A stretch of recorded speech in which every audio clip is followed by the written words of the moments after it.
Hi, everyone. Welcome to today's live stream with Matt Petrick and National Rums of Jamaica. We have, as you can see, a full lineup of some of the most knowledgeable people in Jamaican rum right now. We have Neil Glasgow, Martha Miller, Robert Gordon, Kevin Barnett. I'm going to let Matt introduce you to them a little more in depth in a moment. But before we jump in, my name's Will Hookinga from Zavvy.co.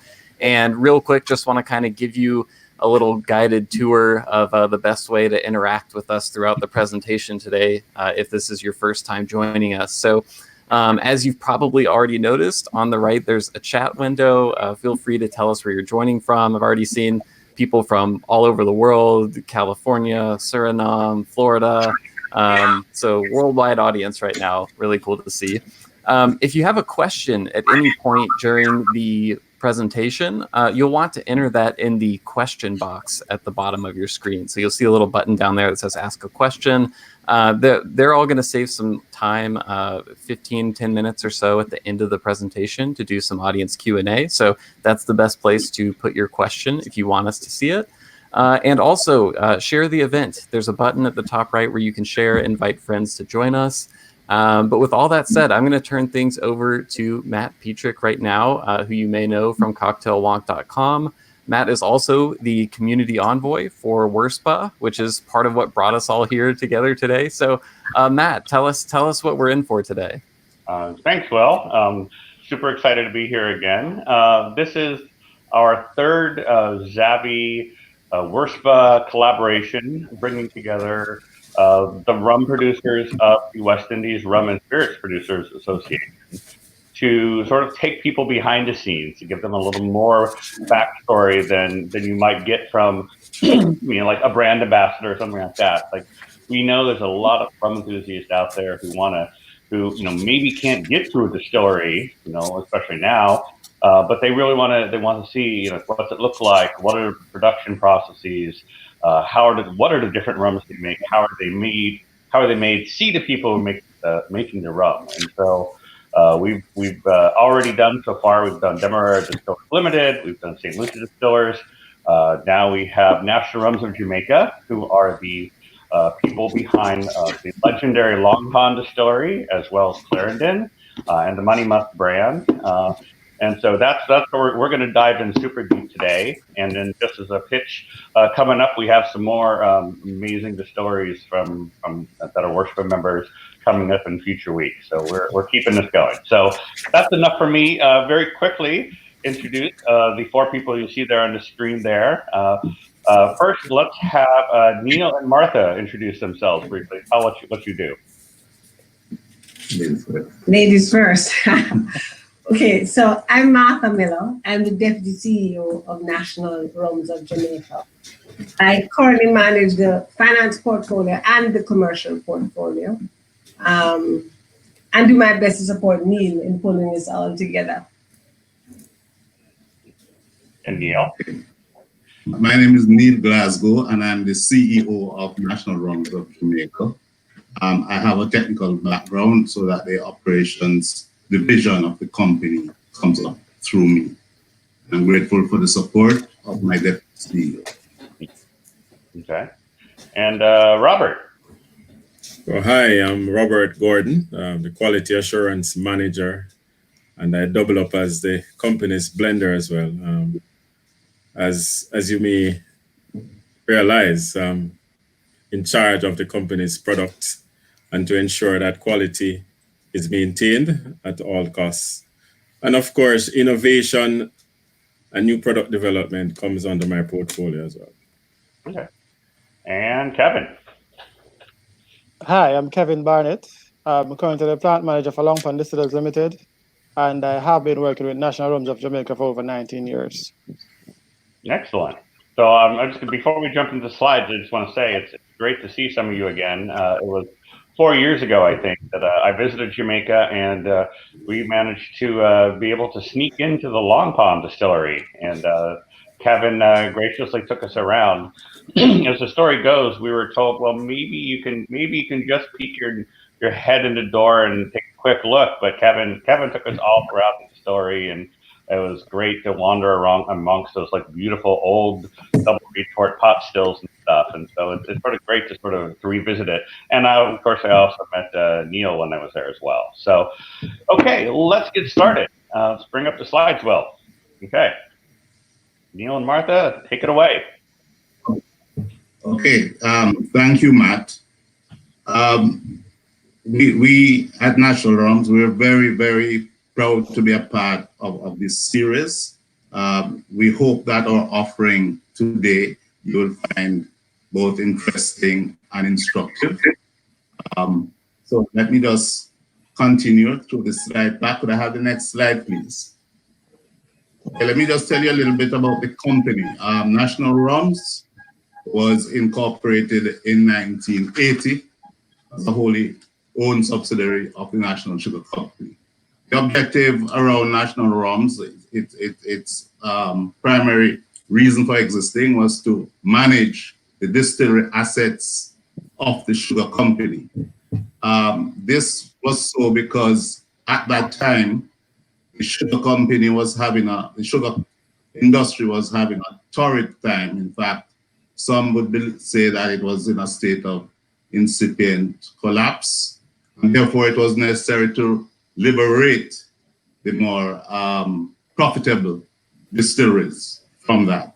So that under that scenario, National Rums controlled distillery assets. The next big dateline was in 2006, when the government sought to strengthen that situation by divesting 2/3 of their holding in National Rums. 1/3 went to the Demerara Distillers out of Guyana, and the final third to West Indies Rum Distillers out of Barbados.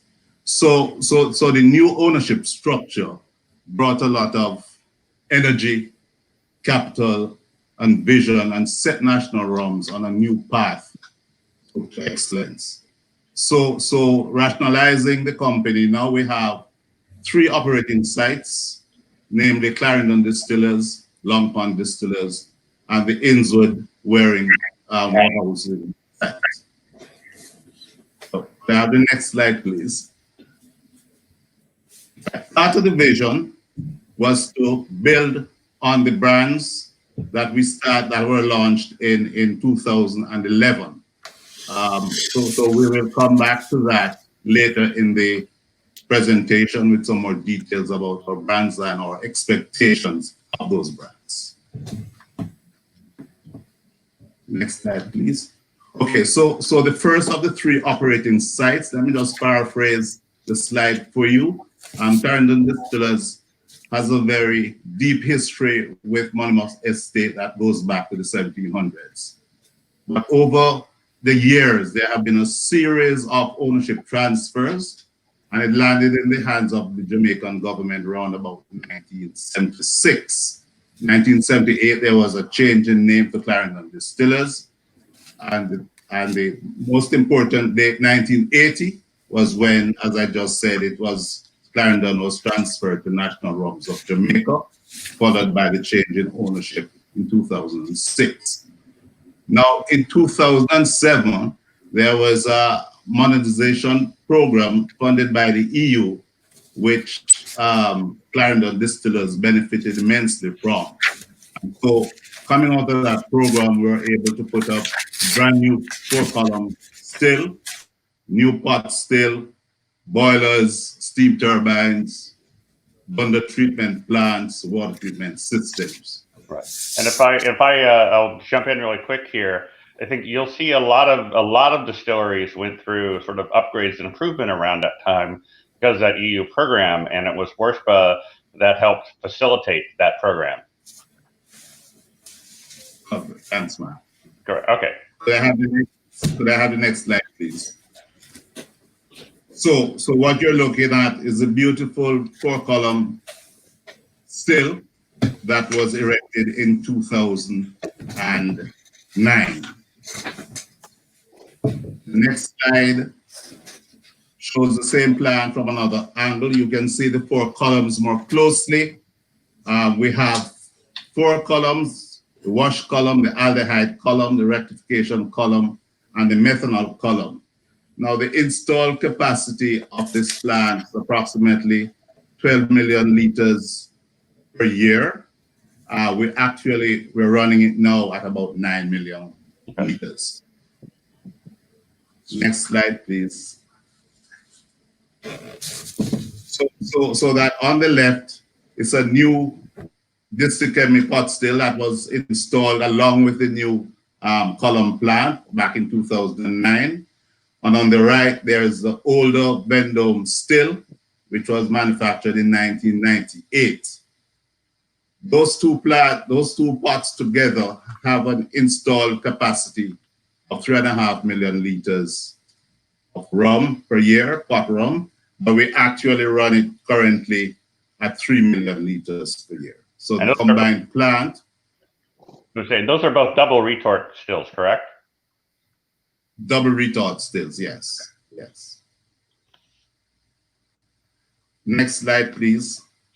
So the fermented wash feeding into these plants on the left, there's a pot still fermentation plant. We have 24 of those, each containing 95,000 liters of fermented wash to feed the pots. On the right, you will see 4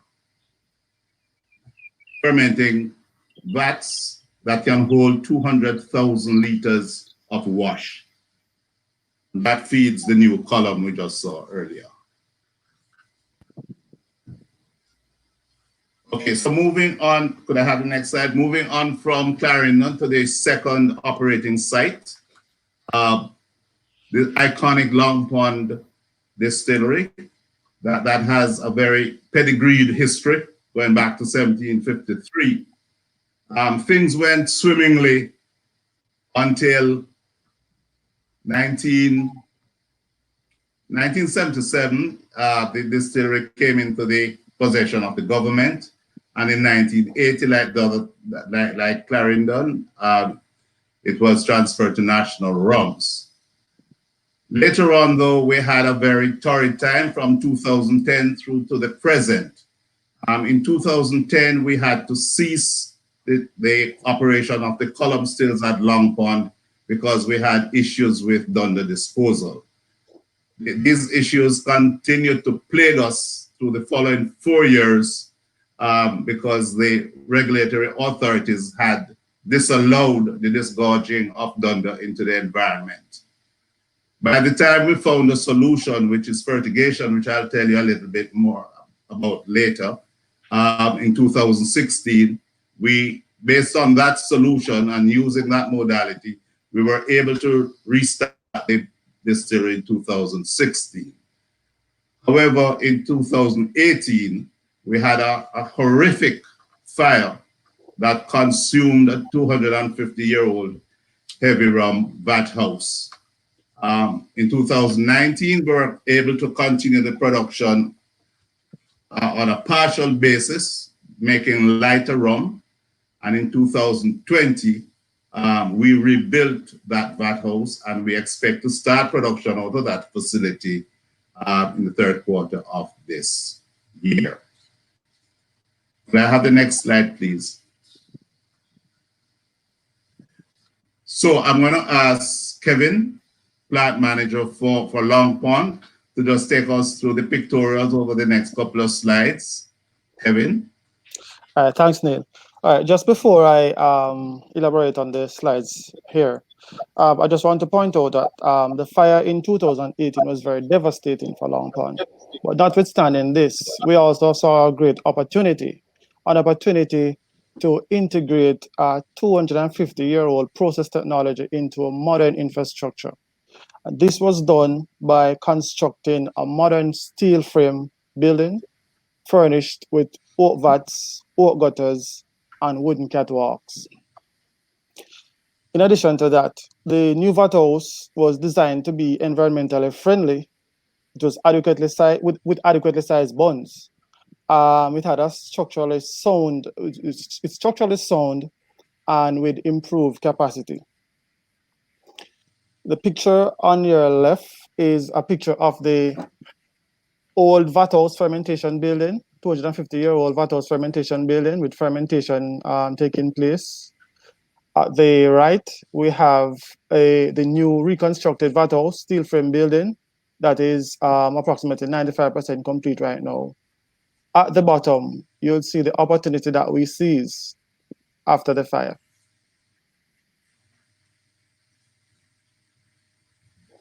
Thanks, Kevin. So could we have the next slide, please? So Kevin, on the you next want slide, to continue? sure. On the next slide, you'll see our #1 pot still, which is our John Doe pot still, built in 1983, still fully functional and able to produce the highest esters that we produce, which is up to 1600.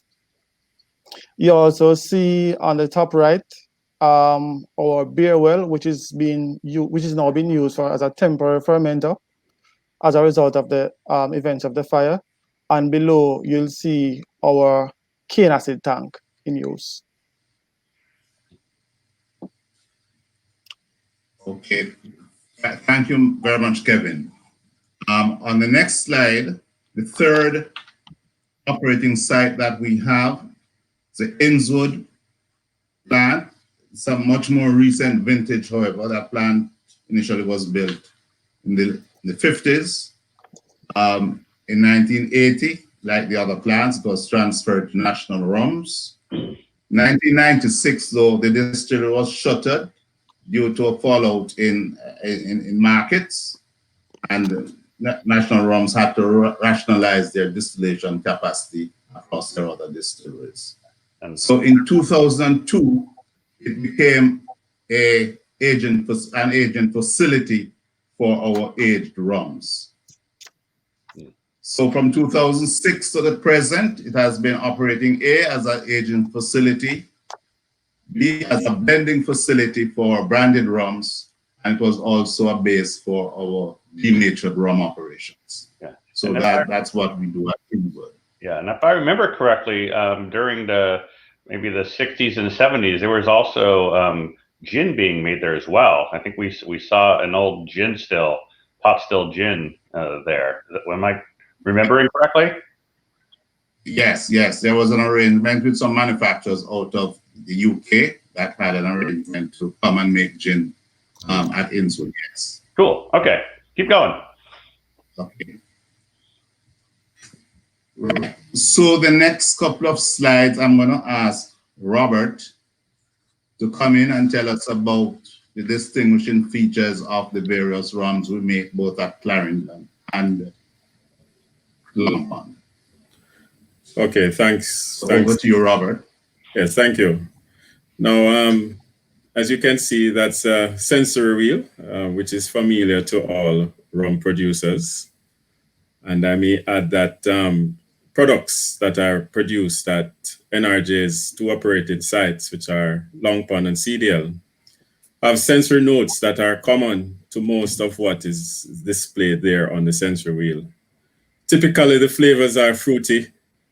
You get a lot of tropical fruits, banana, pineapple, cherry, citrus, to name a few, and a lot of floral arrangements. Floral bouquets, not arrangements. Next slide, please. Oh, that's just a pic of me doing what I do best. Next slide, please. So the Clarendon marks, this is that display of the marks that are produced at Clarendon. The first three are column still marks. The MBS and the CRVM are produced typically utilizing a light fermentation process, 32 to 36 hours. The product is attained basically by just manipulating the parameter settings on the column still. As you can see, the MBS has a slight creamy, fruity sensory note, whilst the CRVM is fruity with a combination of sweet flavors. The MSR, however, undergoes same light fermentation, but the fermentation time lasts anywhere between 5 to 7 days. And that is to ensure that we have a certain amount of secondary fermentation taking place. that will yield the unique banana flavor of this product. And also the distillation process is attained by manipulating again the parameter settings on the still.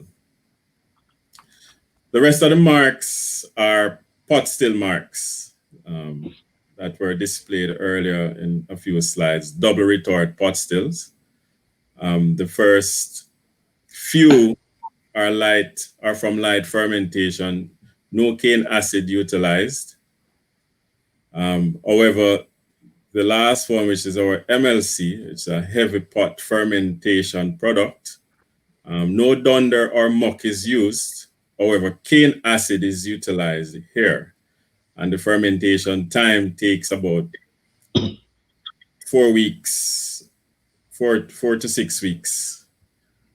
The marks that range in between the light and heavy are just a blend of both the light pot and heavy pot products. Yeah, and just a quick note there on you mentioned the cane acid. I have a story that I will be publishing after this, telling a little bit more about that and sort of its relationship to muck and dunder and ester formation. So yeah, it's pretty cool. Sure. Next slide. Kevin can allude to this as well. At Long Pond, there are no columns still. We used to have a column still there. Kevin can jump in and tell us when. It's beautiful, by the way. It was taken out of operation in 2010. Yeah, there was some damage at the bottom of it, if I remember correctly. Yes. Yeah. Okay. Yeah. So since then, it's predominantly pot still distillation. As you can see, we have light pots as well, similar to CDL. And heavy pot. However, the heavy pot utilizes cane acid, muck, and dunder. I think Kevin will elaborate more here. Sure, Robert. So we have light and regular heavy, as does Clarendon distillers, but then we turn it up a notch and we can produce TCA, TCB, and TCC. These the ester range from 1200 to 1600. This is done primarily by using dunder, cane acid, muck, and most importantly, what we call a high ester charge, which is a combination of lime salt, high wine, and sulfuric acid. This is basically done to improve the acidity in the high wine retort to generate more esters. Yeah, that's the cousins process. Yes, definitely. Excellent. Okay. Right. And quick question there. Like I noticed, like I've always wondered this. There are two questions actually. Can you tell? Number one, can you tell us what the TEC stands for? And number two, why three different marks, which is they're in fairly close range together. Why not just TECC, for example? All right. So. I believe, Matt, that it stands for Trelawney Estate Continental. Actually, Tilson Estate Continental. Tilson Estate Continental. Okay. Range at A, B, and C. Right? Okay. So Kevin, this is where it comes in for you. In the next 3 slides or so, you get the opportunity now to expound on what you started on just now. Sure. The next slide is titled Highest Rum Making. So if you could just continue what you were discussing earlier along these slides. Okay, sure. So before I get into this slide on highest rum making, I just want to define 2 terms. Cane acid. Cane acid, or it's basically acetic acid or cane vinegar, is made by immersing crushed cane stalks into wash and allow the natural enzymes to ferment. Dunder, aka Venus, which is a stillage from each batch of production. It's highly acidic and therefore adds the acidic medium needed for the production of esters. High ester rum are distinct for their heavy bouquet and pungent, funky flavors. Majority of these flavors in these high ester rum comes from the esters. Esters are formed by combining acid with alcohol. Long Pond primarily employs the use of dunder and muck to help supercharge the production process of esters. I think I'm going to jump in really quicker and just add, if you're not super familiar with esters, there's not just one ester. There are many different types of esters for every unique combination of alcohol, like isopropyl or methyl or ethyl alcohol, and every different type of acid, you get a different type of ester, and each type of ester has its own unique smell. So one might smell like pineapple, one might smell like apple. So there's literally dozens and dozens of esters, but the ethyl acetate is the most dominant one. So, okay, keep going. Okay, great. So let's look at the muckit and muckpit. Muck is a semi-solid mass comprising of fermenter bottoms along with organic materials. These are generally used to create additional flavors and are normally banana, pineapple, jackfruit, watermelon, or mango, along with spent wash. It's basically kept in a muck pit, which is roughly a 10 by 5 by 4 high concrete tank, and which is normally filled at the end of of each crop and covered and then allowed to work for approximately 2 years. The main organic acid produced from the muck is acetic acid, which forms ethyl acetate, which is the main character in our ester rums. Other important organic acids, as you mentioned earlier, Matt, butyric acid, which forms ethyl butyrate, which has a strong fruity flavor. And can you also, maybe you were going to talk about here, maybe the difference between the muck pit and a muck grave? Well, we actually don't have a muck grave. Okay. We only have a muck pit, so I'm not too familiar with the concept of the muck grave. Yeah. All right. So I mean, what I've been told is like some distilleries actually store their muck long term, like in the ground, like under the distillery grounds, a little bit away, versus an actual pit like you have there, where they're like ready to add it directly into the fermentation. Okay. Yeah. Okay. Anyhow, keep going.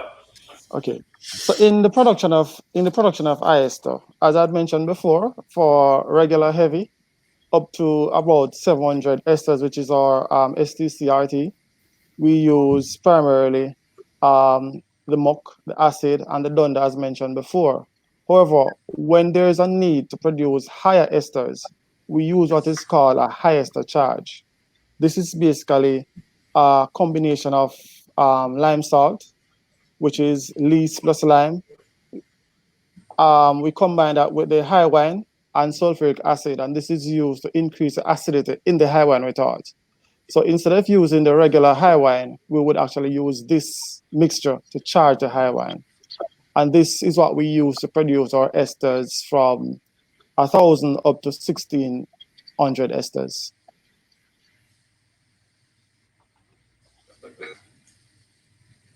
Okay, thank you, Kevin. Thanks. Could we have the next slide, please? Okay.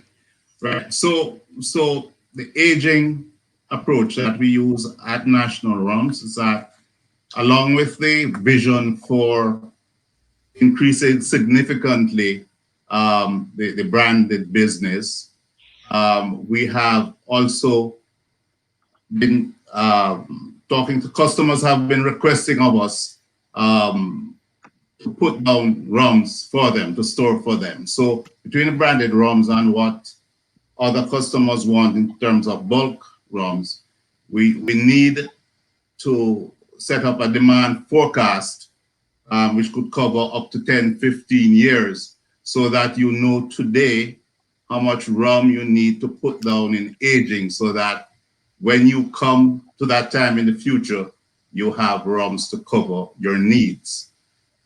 Those rums are also, having determined what those volumes are, you gross them up because you want to ensure that you take care of the angel share. So you will have the full volume required when you need it.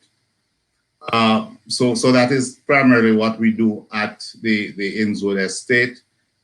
We store our rums mostly in oak wooden barrels, 200-liter barrels. We store them. We know that there's a lot of conversation around whether racks or pallets is a better modality for storing. We generally find pallets to be better. Not only does it use warehouse space more efficiently, but the mobility and moving pallets, barrels around easily is easier on pallets. Filling strength, we find that filling barrels at approximately 70% gives you the optimum between evaporative losses and extraction of flavors from the wood. You go too high in strength, we find that you could extract undesirable lipids from the wood, and you also increase your evaporation, your losses due to evaporation. Yeah. Sean Caleb told us the same thing in our first session. DDL is right around that same strength as well. So. Okay, right. So in terms of the warehouse conditions, the warehouses that we're looking to build in the future, we'll try and keep them as cool as possible. We have special designs around the ceiling and the walls. Fire defense systems are part of that design as well. So there is you really need to keep in this tropical climate your evaporation rates close to 6%, 6 or 7%. Above that, you're going to be in a loss situation. So the next slide just simply shows us how the barrels are arranged on racks and on pallets. So next slide. Environmental matters has been problematic for us more so in 10 years ago than now, more recently. And this is because the government, the regulatory arm of the government for the environment disallowed the disgorgement of dunder into the environment. This is so because dunder has very high COD and BOD levels, meaning the oxygen demand of dunder is very high, so that if dunder gets into any aquatic body, such as a river or a stream, it literally sucks the dissolved oxygen out of the water, and which causes massive fish kills because the fish now will be starved of oxygen for life. And so that can bring you severe public relations issues and also disrupt the livelihoods of local fishermen. So we have to be very careful in how we dispose of dunder. On the positive side, though, dunder is seen as a liquid fertilizer, having adequate amounts of nitrogen, potassium for the cane plant. And this is why we find that it's a very elegant solution to use it as a liquid fertilizer. And we've been doing this now for the past 10 years. We control the rate of the application onto the farms so that you don't have runoffs into the rivers. In addition to fertigation, though, we are also looking at having backup modalities to treat vinasse. And typically, biomethanation is what comes to the fore. So we're looking now more closely at whether or not we could have, as a backup treatment facility, a biomethanation plant, which would consist of digesting the dunder in an anaerobic modality. And then you could collect the methane and perhaps use that for fuel as well? Right. It is said that approximately 60% of a distillery's energy needs can be supplied by an adequately sized biogas plant. Yes. And that's how these plants are extremely capital intensive. And that's how you would pay for it through the provision of fuel. Okay, so the next slide now brings us to the branded expressions, which I'm going to ask Martha to talk about it for us. Okay, so we noticed at the beginning, Kevin told us about his 18 years. I'm a new kid on the block. So let me give you what I've learned in the past 6 years about rum. So we have our fantastic brand here, Monymusk brand. We have 6 expressions.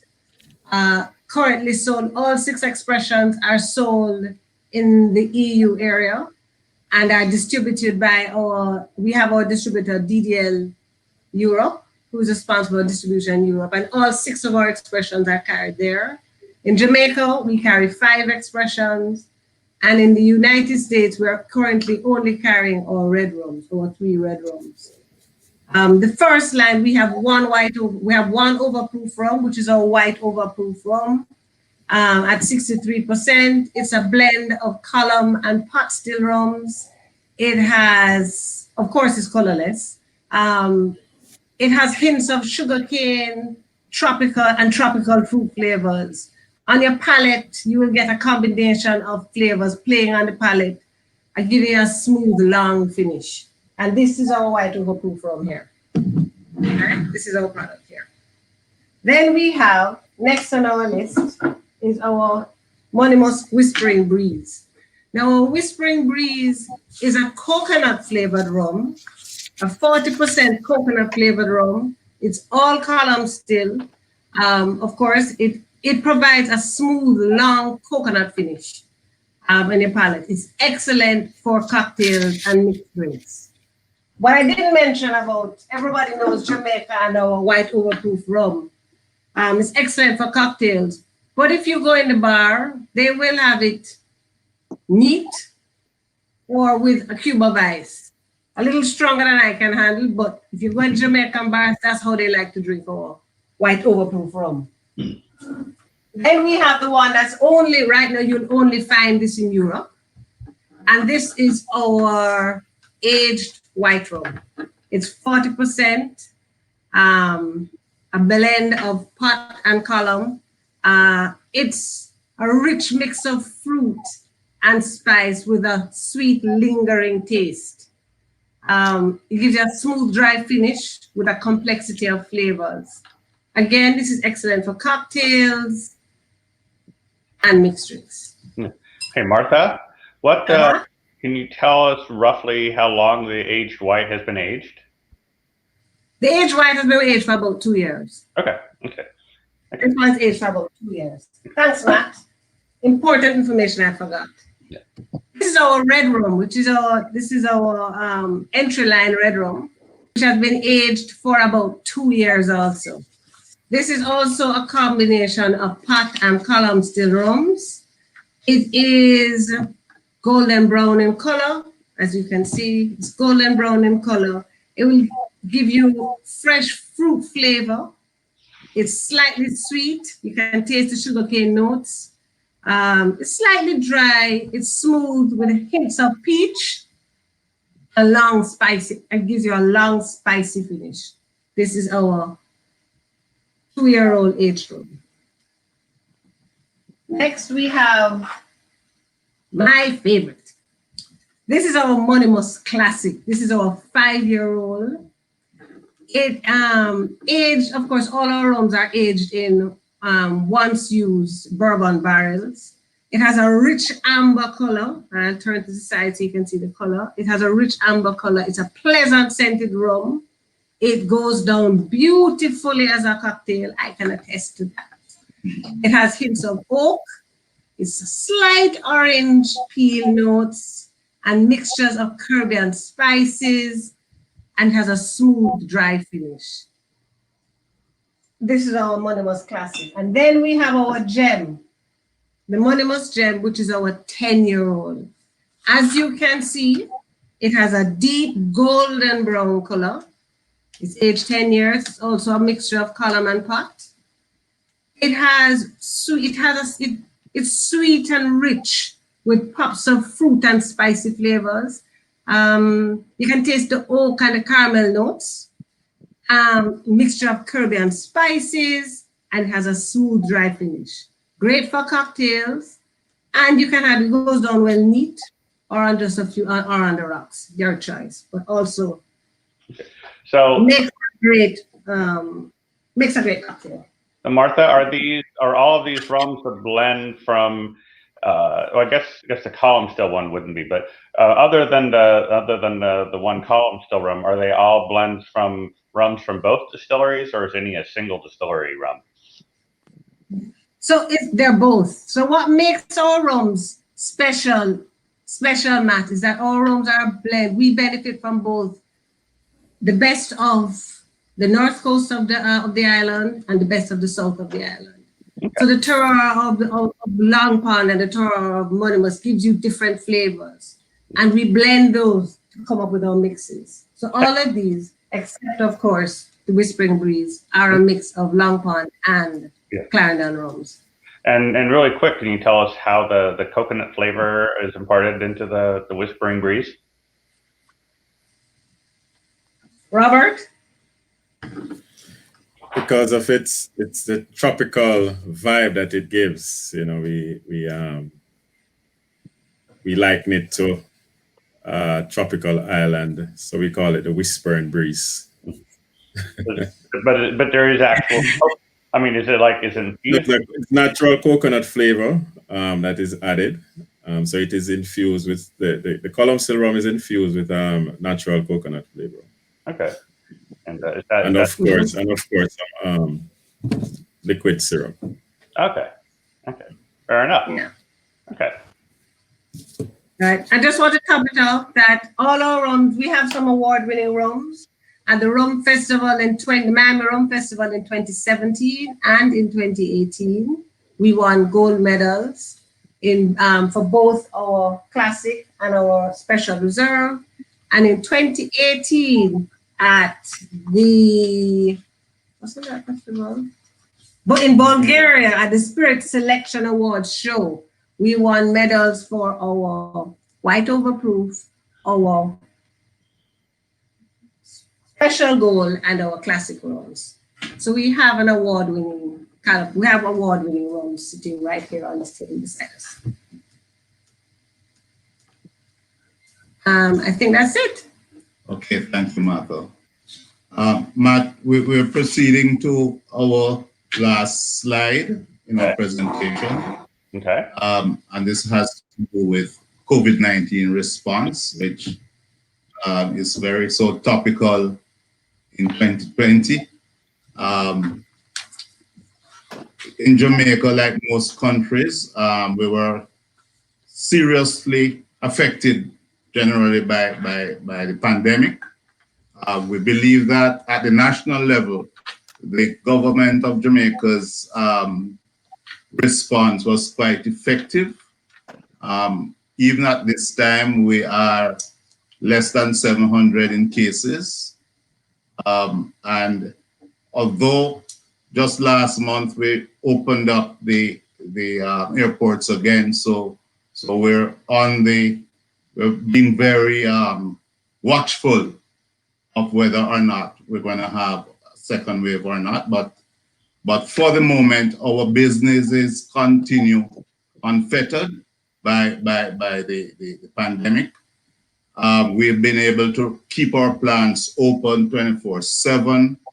We have instituted protective measures for our employees at all sites, which will include temperature checks on arrival to work, provision of hand sanitizers, PPEs, maintaining distances, etc. The whole gamut of guidelines we're following, and we have not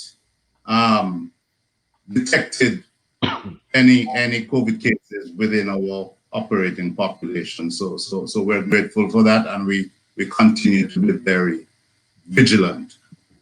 In terms of our shipping of rum, throughout all of this, the seaports were kept open, so we're able to continue to produce and ship rum as well. So we hope that also continues for the foreseeable future. So that is our offering. Yes. Well, thank you for that fantastic presentation. While you've been talking, we've had a number of great questions come up, and so I'm going to start sending them your way. So the first one is, does Innswood still hold any of the original cask from the original estate? Are there any Innswood produced rum still aging anywhere? No. It's all shelled out, perhaps been used for firewood or something, but we don't have no remaining vats at all. Okay, if there is any, it's probably maybe a Maine rum or someplace like that. Okay. Next question. I've had the same question myself. This is from Lance, the Lone Caner. The Long Pond mark range, there's a gap between 700 and 1200. Can you tell us why that is?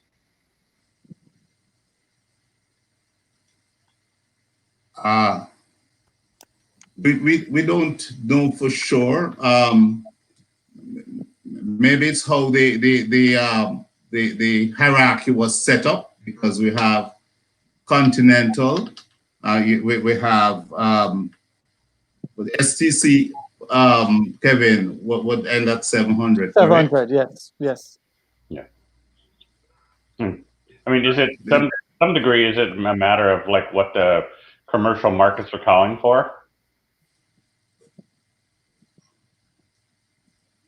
Yes.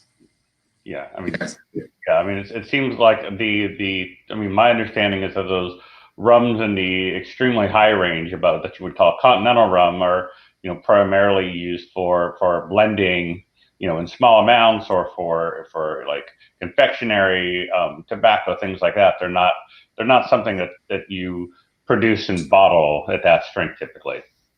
No, it's not. Okay. Yeah. It's I mean, esters are they attract a lot of attention. People want to know more about them, and everybody wants to know all about like what does MLC mean, for example. I think I know, but can you tell us what MLC stands for? We believe it may be Monymusk Light Continental. Okay. Because it's made that's a Clarendon's heavy pot. Yeah, and then like another one that we're pretty sure of is VRW, which would be Vale Royale Wedderburn. Wedderburn, yeah. Yeah. Correct. Yes. Yeah. There is on my website. I have a list of all of the marks from all the distilleries that I've been able to acquire, and of course, your chart there has been quite helpful, and I've already updated my website with that context. So, okay. Next one, future rum releases from National Rums of Jamaica. Can you share anything about what might be coming beyond what you've already talked about? Yeah, I can give you a little teaser.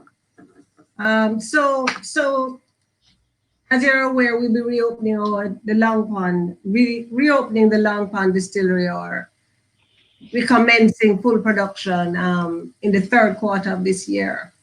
And in conjunction with that, we'll be launching our first Long Pond mark, Long Pond branded product. It will come out under the Long Pond brand. It will not come out under the Monymusk brand.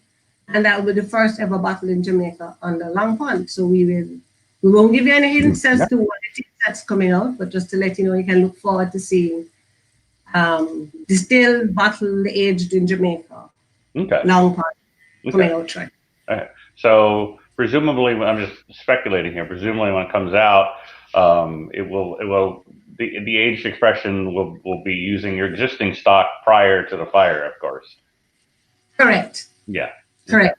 Okay. Correct. And do you expect us to see like a fairly wide range of expressions, or maybe just one or two to start with? We're coming out with right now. It's just one to start with. Okay. It's just one to start. Okay. And again, I'm asking because I can. Do you have any sort of idea about like the ester levels, like where he's going to be extremely funky, or anything you can share on that? Okay, it's not going to be extremely funky. Okay. So we're not coming up with that extremely funky to start. Okay. I know a lot of people. Yeah, a lot of people are like, I want more and more and more, and so. Okay, next question. Tell us more about the new vats. After the fire, and the new vats were reconstructed in wooden vats. Can you tell us like what type of wood, what size, how they might compare to the prior vats, things like that.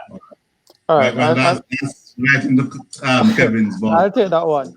So, all right, we have the installation will be done in 2 phases. For phase 1, which is being done now, we'll be installing 24 oak vats, right? So that's 12 10,000 gallon oak vats, 6 4,000 gallons oak vats for dunder, and 6 3,000 gallons oak vats for cane acid. Mm.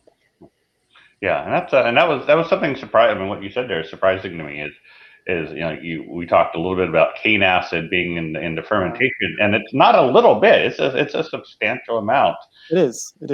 Substantial amount goes into the wash, and some of the old recipes from a century ago, molasses was actually amongst the least prevalent component compared to dunder and the flavor and the vinegar and all those, and cane skimming, things like that. So I think it's fascinating. So okay, next question. The Edwin Charlie brand, was it, and this may not be in your particular domain, but was the Edwin Charlie brand recently retired, or is it still in production? Edwin Charlie, you know what that brand is? Edwin Charlie? Edwin Charlie is not our brand. That's a Red Nephew brand, but I still think I see it on the market. But that's not our brand. Yeah. So basically, the Innswood distillery was created by Edwin Charlie, but subsequent years that brand has been acquired by Ray and Nephew. That's my understanding. Okay. Yeah, I do remember there was the Virtue series of rums that came out a few years ago. Very tall, thin bottles that said Edwin Charlie. Okay. Yes. Let's see. Are you blending marks before or after barreling? That is, do you I guess you could say it. Do you make a specific mark, barrel it, and then blend it afterwards, or do you create a blend of different marks first and then age the combination? I think that's Robert. Well, we do a very small amount of the latter. Okay. Most of our rums are aged unblended. Okay. Let's see. Okay. Let me see what other questions. Okay. After fire interrupted production of the heavily mucked rums at Long Pond, were the muck pits affected in any way? Would the biodigestion stop? Was there any sort of challenges in bringing them back into operation? Well, interestingly, on the night of the fire, when we came there and, the entire rum stores was engulfed in fire, we asked the fire department to try their best to secure the vat house. When we realized that was not possible, we said, okay, all right, protect the muck pits.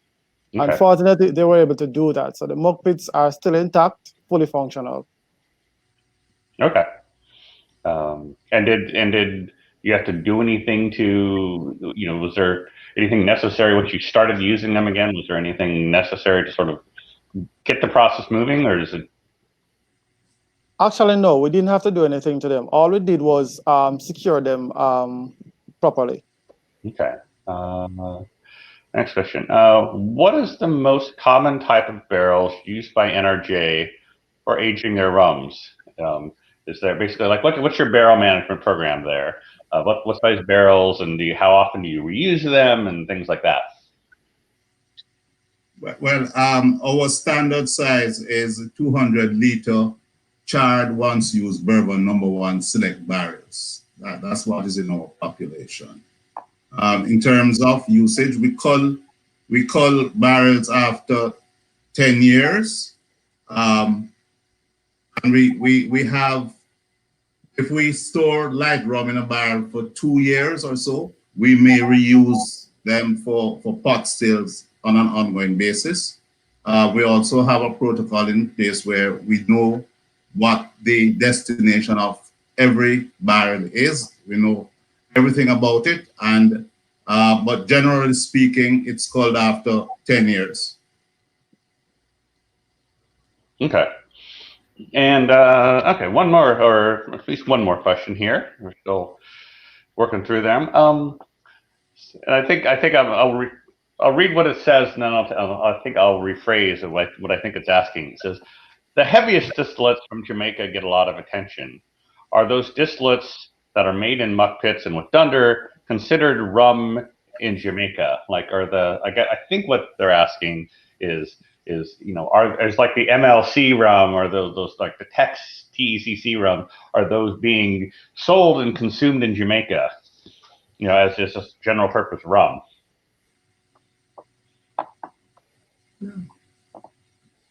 No, Matt. That wouldn't be so at all.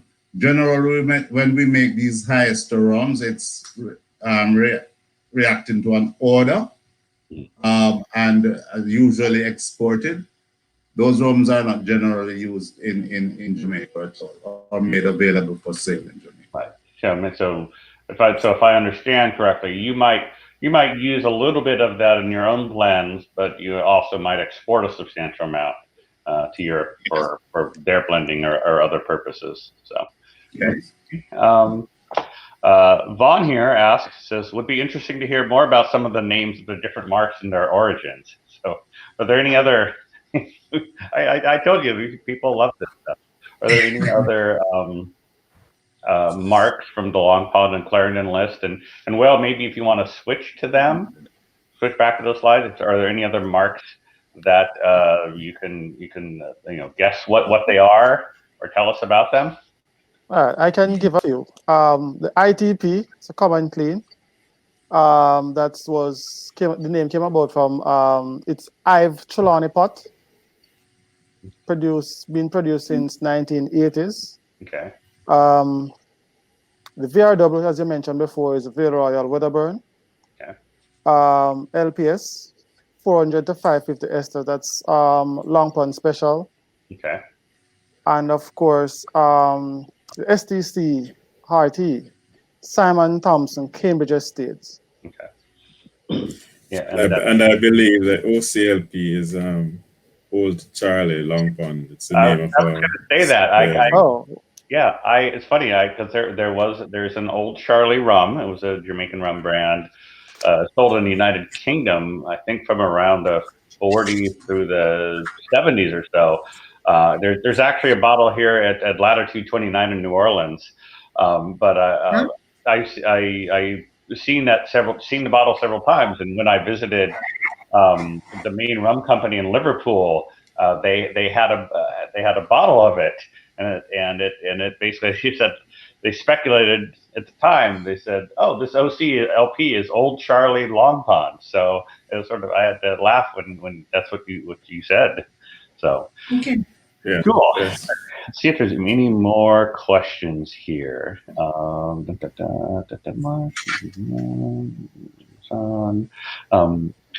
Somebody wants to know, how is the collaboration going with Masson Ferrand? Like how are things different than before or after? Is there anything you can share about that?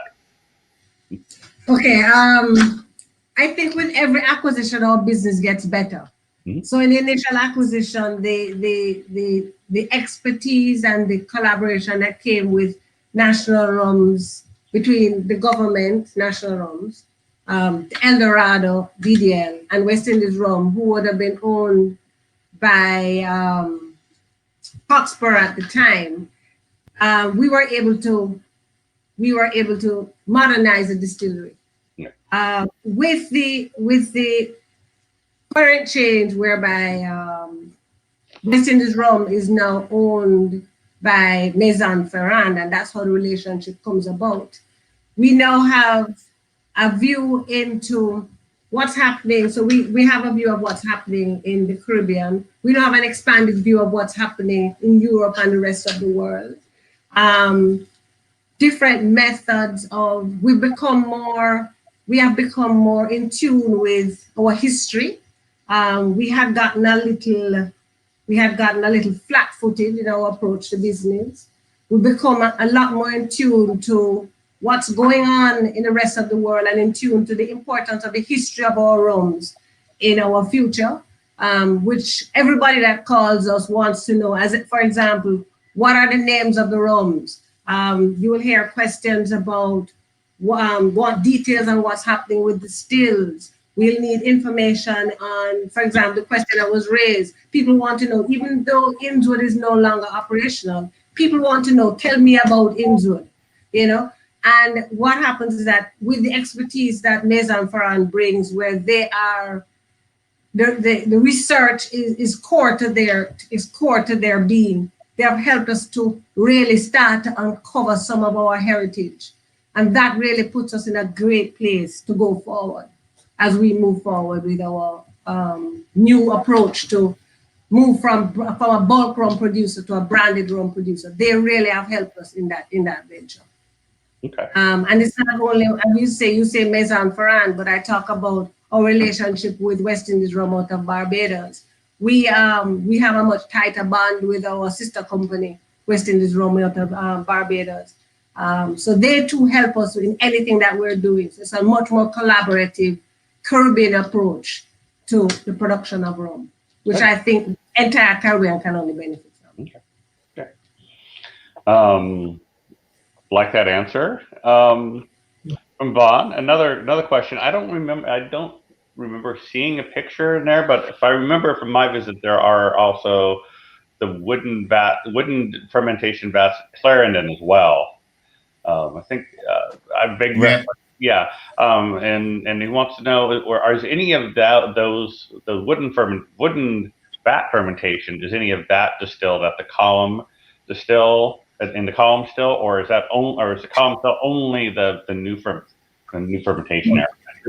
The wooden vats in Clarendon are used for acid slops only. Oh, so that they go into pot still production. Ah, okay. That connected it. On the column. Okay.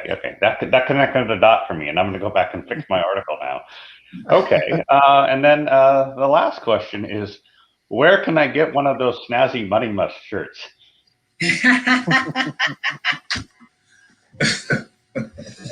Come and visit us. Yes, come visit.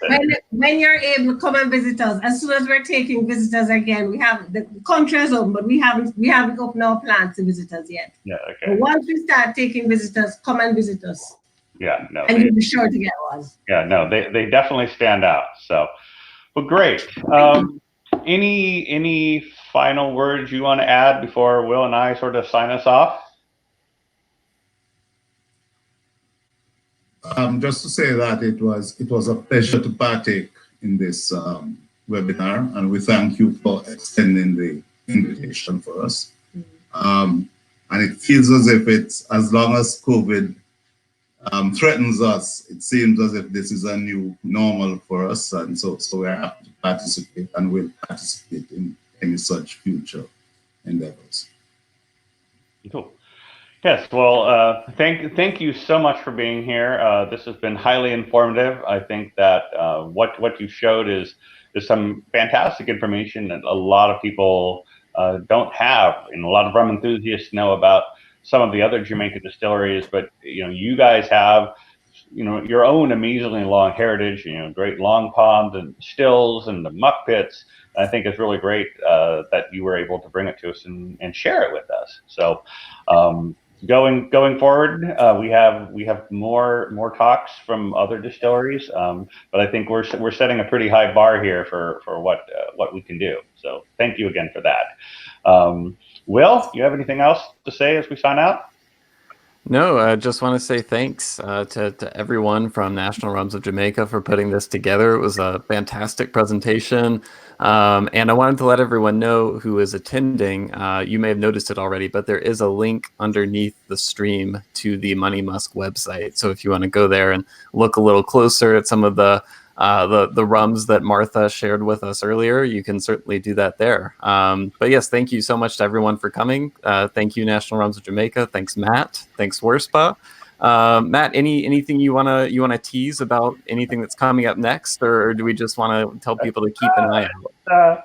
What I'll say for now, we're still working things through, but the next one should be from one of the smaller Worspa member distilleries, and one again people don't know quite as much about. So that'll be 2 weeks from now, and Awesome. once we get everything locked down, we'll start promoting that as well. Yeah, well, I look forward to learning more about that. Well, everyone, thanks again so much for coming, and we look forward. Oh, Martha, yes, go ahead. Very important. I think we should want to say thanks to Matt and Worspa and Vaughn for the initiative in this COVID time to help the Caribbean to continue to promote their products in this time. It's a time for people to become aware of what's happening in the Caribbean. So thanks a lot, Matt and Vaughn. Very welcome. Absolutely. All right, great. Well, everyone, thanks again for coming, and we will see you back here in another 2 weeks. All right, thank you so much. Right, Thanks for having us. Bye-bye. Bye. Bye.